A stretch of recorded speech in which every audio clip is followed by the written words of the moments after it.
My name is Beatrice Okeyo. I am the Chief Executive Officer of Paykit Kenya Limited, and Paykit is a licensed payment service provider, and we're licensed by the Central Bank of Kenya to offer payment services in Kenya.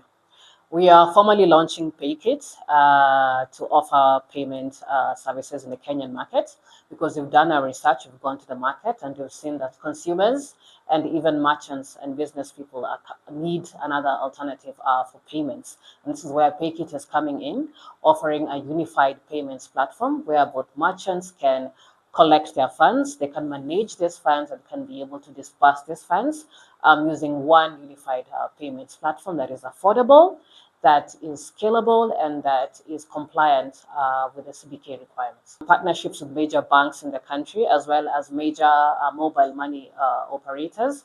And so far, we've been able to have these partnerships both local and internationally. And we've been able to pilot for about 2.5 months. And from that pilot, we've been able to see a huge demand in terms of an alternative payment service provider. We have very ambitious numbers that we are going to achieve by the end of the year. And by the end of the year, we are saying that Paykit will be able to transact about 58 million to about 60 million transactions in the payment platform. We are able to segment our customer base into two. So we have the individual customer base, and for them, we give them peer-to-peer transfers. We also have wallet infrastructure, which allows them to download this payment platform on any of the Play stores, either Android or iOS. And we also offer bill payments for them.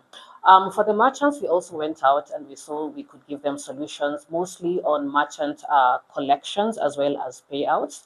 We also have APIs to allow them to do large volume or complex payments. And we also have merchant tools, which simply allows them to see their payments coming in, their payments coming out, as well as reconciling these payments. Most PSPs have really concentrated on collections. So everybody is collecting money from individuals, from merchants, but nobody is focusing on the payouts, especially for merchants. So what we saw is that payouts is still very costly. It is fragmented and creates a headache in terms of reconciliation. So for Paykit, what we've done is we ensure that all these large or complex payouts can be done with our scalable APIs. The reconciliation is instant, settlement is also instant, and our platforms are quite easy to integrate to for these merchants. So by the end of the year, we intend to onboard at least 15,000 merchants. We also intend to have about 500,000 app downloads, and we're very confident about these numbers because of the offering that we are giving in the Paykit platform. In the next 18 to 24 months, we see ourselves expanding, especially to the East African market. Rwanda is the country I've been speaking about in terms of passport licensing, as well as Uganda and Tanzania. You know, it's EAC, so charity has to begin at home. So Paykit will have an API-fast infrastructure, which basically means that businesses can be able to connect to our payment gateway seamlessly and quite easily. And basically, this means that you can be able to make thousands of payments within a single window. At the same time, Paykit will ensure that every payment is mapped to a customer order or a wallet, ensuring that all payments are actually mapped to the correct person as opposed to having maybe fragmented payments. Fraud is indeed a big concern in the payments ecosystem, not only in Kenya, but universally. So Paykit has superior tools to ensure that all our KYC and KYB is indeed taken care of.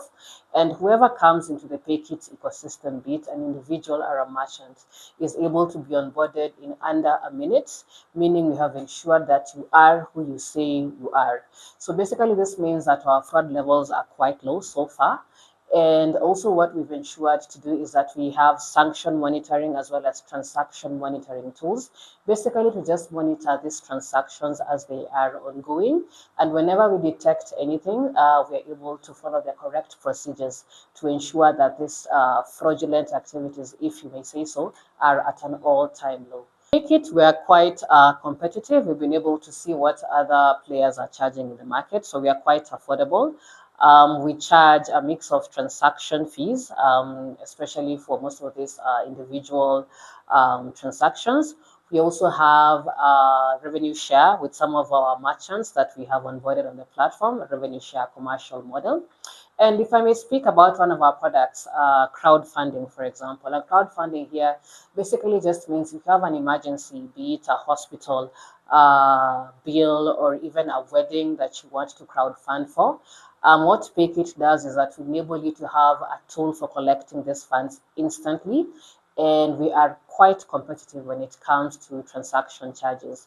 What I've seen in the market is that players are charging anything from 4.5% all the way to 10%, but Paykit charges just 2%, which enables you to have more money in your wallet to actually carry out the activities that you intended to do. Let's say you've come into the Paykit platform and you've managed to collect 1 million shillings. So players outside there will take about 40,000 all the way to even 100,000 shillings from the money that you've collected. But Paykit will only take a mere 20,000 shillings, which goes to speak about the thoughts that we have to the end consumer. Really excited about this launch for Paykit, not only for us alone, but also for the individuals and the businesses that we serve. Our focus is simple. We want to make payments simple, reliable, and scalable for all our customer segments.